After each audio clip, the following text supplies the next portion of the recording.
Hello student. आज हम पढ़ने वाले हैं कक्षा 10वीं अध्याय 1 से 7 तक महत्वपूर्ण बहुविकल्प प्रश्न। त्रैमासिक परीक्षा में पूछे जाने वाले कुछ महत्वपूर्ण ऑब्जेक्टिव है जो हम पढ़ने जा रहे हैं। इसमें से त्रैमासिक परीक्षा में आ सकते हैं। आइए देखते हैं। पहला देखिए, 96 और 404 का HCF होगा, क्या होगा? 4। 6 20 का HCF होगा, क्या होगा? 2। HCF AB गुणित LCM AB बराबर क्या होता है? A गुणित B। कर्ण 2 एक अपरिमेय संख्या है। प्रत्येक प्राकृत संख्या पूर्ण संख्या होती है, क्या ये सत्य है? प्रत्येक पूर्णांक प्राकृत संख्या होती है, ये असत्य है। प्रत्येक परिमेय संख्या वास्तविक संख्या होती है, ये सत्य है। प्रत्येक वास्तविक संख्या अपरिमेय संख्या होती है, यह असत्य है। कर्ण 2 एक परिमेय संख्या है, असत्य। 4 एवं 5 का महत्तम समापवर्तक यानी कि HCF क्या होगा? 1 होगा। 3 और 12 का LCM यानी कि लघुत्तम समापवर्तक क्या होगा? 12 होगा। यदि A बराबर BQ तो A और B में क्या संबंध है? B A का एक गुणनखंड है।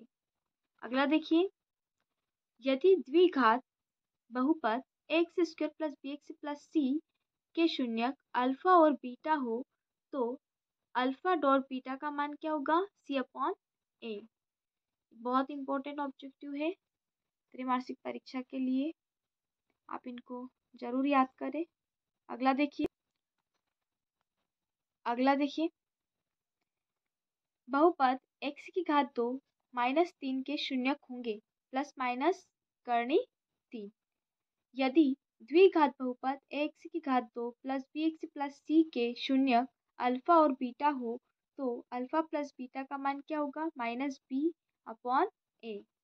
अगला देखिए, द्विघात बहुपद x⁻2 + bx + c के शून्यकों का योग क्या होगा? -B/A। त्रिघात बहुपद के कितने शून्यक होंगे? 3 शून्यक होंगे। दो बहुपदों का योग क्या होता है? हमेशा एक बहुपद होता है। x⁻2 + bx + c एक क्या है? ये द्विघात बहुपद का एक उदाहरण है। अगला देखिए, चर के वे मान जिनको बहुपद में प्रतिस्थापित करने के पर बहुपद का मान शून्य हो जाता है वो शून्यक कहलाता है। रैखिक बहुपद की अधिकतम एक शून्यक हो सकते हैं। एक बहुपद जिसकी घात 3 है वह क्या कहलाता है? त्रिघात बहुपद कहलाता है। कर्ण 2 + 1 एक बहुपद है। यह एक बहुपद है क्या? नहीं है, तो ये क्या होगा? असत्य होगा। द्विघात बहुपद में केवल एक शून्यक हो सकता है। देखिए, द्विघात बहुपद दे रखा है, इसमें क्या एक शून्यक हो सकता है? नहीं हो सकता, क्योंकि द्विघात बहुपद के 2 शून्यक होते हैं, तो ये क्या होगा? असत्य होगा। अगला देखिए, अगला ऑब्जेक्टिव देखिए, घात 2 के किसी बहुपद के अधिक से अधिक 2 शून्यक हो सकते हैं, तो बिल्कुल हो सकते हैं, ये क्या होगा? सत्य होगा। रैखिक बहुपद की घात कितनी होगी? 1 होगी, क्योंकि ये एक रैखिक बहुपद है। अगला देखिए, समीकरण युग्म x + 2y + 5 = 0 एवं -3x - 6y + 1 = 0 के होंगे, क्या होंगे? कोई भी हल नहीं होगा। अगला देखिए, यदि एक समीकरण युग्म संगत है, क्या है? संगत है, तो रैखिक रेखाएं कैसी होगी? कैसी होंगी इसकी रेखाएं? प्रतिच्छेदी या फिर संपाती होगी। अगला देखिए, जब a1/a2 = b1/b2 ≠ c1/c2 हो तो समीकरण के निकाय a1x + b1y + c1 = 0 तथा a2x + b2y + c2 = 0 क्या होगा? इसका कोई भी हल नहीं होगा। अगला देखिए, x - 2y = 0 और 2x + 4y - 20 = 0 की रेखाएं कैसी होगी? आपस में प्रतिच्छेदी करती हैं, है ना। अगला देखिए, समीकरण निकाय a1x + b1y + c1 = 0 तथा a2x + b2y + c2 = 0 के एक अद्वितीय हल होने की शर्त लिखिए। क्या होगी उसकी होने की शर्त? a1/a2 ≠ b1/c2 B2। अगला देखिए, एक ऐसा समीकरण जिसका आलेख एक सरल रेखा होता है क्या कहलाता है? रेखिक समीकरण कहलाता है। अगला देखिए, जब किसी समीकरण निकाय का कोई हल होता है तब निकाय संगत कहलाता है। जब किसी समीकरण निकाय का कोई भी हल नहीं होता है तब निकाय कैसा कहलाता है? असंगत निकाय कहलाता है।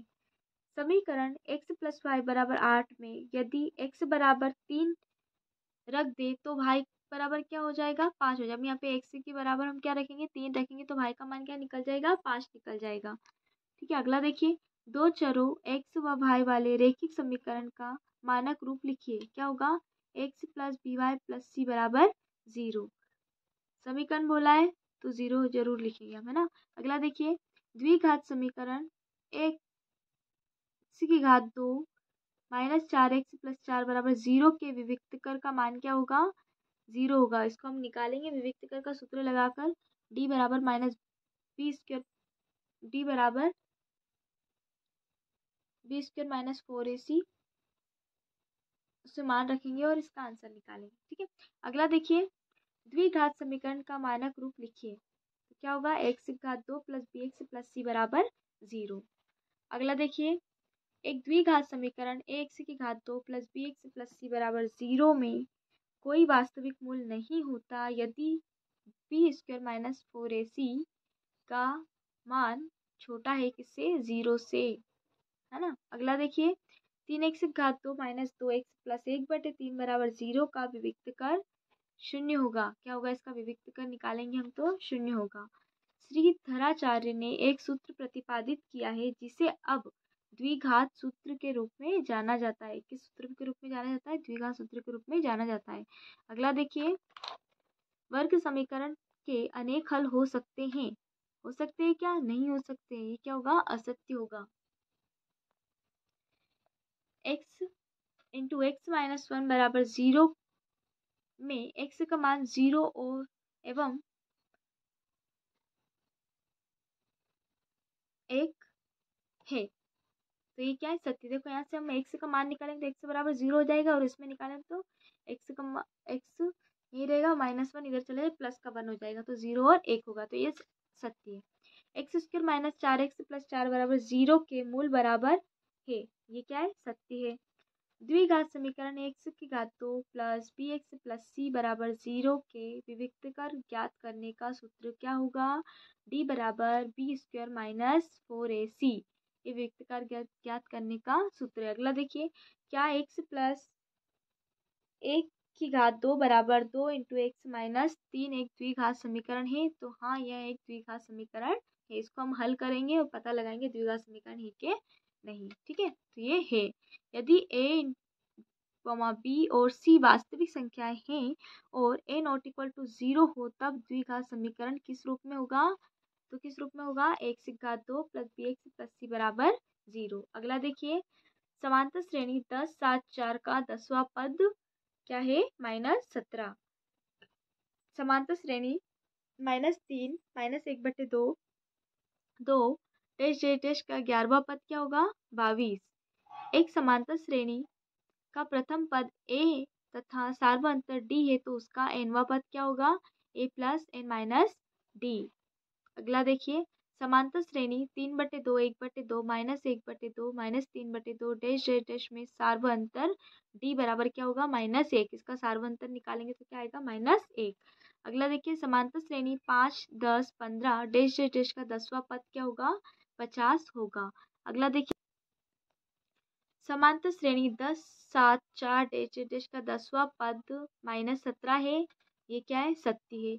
समांतर श्रेणी का व्यापक रूप है। ये समांतर श्रेणी का व्यापक रूप है। a, a ± d, a ± 2d, a ± 3d dash आगे तक चलता जाएगा ना। अगला देखिए, किसी समांतर श्रेणी के प्रथम n पदों का योग ज्ञात करने का सूत्र। तो योग ज्ञात करने का सूत्र क्या है? Sn = n/2 × 2a + n - 1d। अगला देखिए, सभी वृत्त समरूप होते हैं, सभी वर्ग भी समरूप होते हैं, सभी समबाहु त्रिभुज समरूप होते हैं। अगला देखिए, भुजाओं की समान संख्याओं वाले दो बहुभुज समरूप होते हैं यदि उनकी संगत कोण कैसे हो, बराबर हो तथा उनकी संगत भुजाएं कैसी हो, आपस में समानुपाती हो। अगला देखिए, थेल्स प्रमेय का कथन है, यदि किसी त्रिभुज में कोई सरल रेखा, थेल्स प्रमेय का कथन है, यदि किसी त्रिभुज में कोई सरल रेखा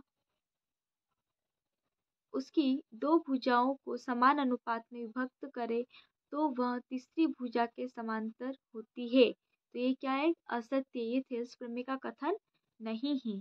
आगे देखिए, एक त्रिभुज की एक भुजा के समांतर खींची गई रेखा अन्य दो भुजाओं को जिन बिंदुओं पर प्रतिच्छेद करती है वे बिंदु भुजाओं के समान अनुपात में विभाजित करती है। यह कथन है, थेल्स प्रमेय का कथन है। अगला देखिए, बिंदु 0,5 एवं -5,0 के बीच की दूरी कितनी होगी? 5 × 2। अगला देखिए, किसी बिंदु की y अक्ष से दूरी क्या होगी? x निर्देशांक या फिर भुज कहलाती है ना? इन दोनों में से कोई एक लिख सकते हैं हम। अगला देखिए, किसी बिंदु की x अक्ष से दूरी y निर्देशांक या कोटि कहलाती है। देखो यहाँ पे x है तो क्या कहलाएगा? कोटि। या y निर्देशांक, y होगा तो x निर्देशांक या फिर भुज। अगला देखिए, 0y एवं x0 के मध्य दूरी √x² + y² होती है। अगला देखिए, 0,4 एवं 3,0 के बीच की दूरी क्या होगी? 5 होगी। किसी बिंदु की y अक्ष से दूरी उस बिंदु का y निर्देशांक कहलाती है। क्या है? असत्य है। y से x अक्ष कहलाती है ना, यहाँ पे y अक्ष दे रहे तो यहाँ पे क्या आना चाहिए? x अक्ष आना चाहिए, तो सत्य होगा। ये क्या है? असत्य है। बिंदु 7,1 और 0,0 के बीच की दूरी 5 × 2 है, तो ये क्या है? सत्य है। अगला देखिए, मूल बिंदु से बिंदु x y के बीच की दूरी क्या होगी? √x² + y² होगी। अगर आपको वीडियो अच्छी लगी हो तो प्लीज़ चैनल को लाइक, शेयर एंड सब्सक्राइब करें और बेल आइकन दबाना ना भूलें। देखिए, अभी त्रैमासिक एग्ज़ाम आने वाली है और त्रैमासिक एग्ज़ाम में इसमें से 80% ऑब्जेक्टिव आ सकते हैं। ठीक है, तो वीडियो को ज़्यादा से ज़्यादा देखिए और इसको स्किप ना करें, पूरा वीडियो ज़रूर देखें। Thank you.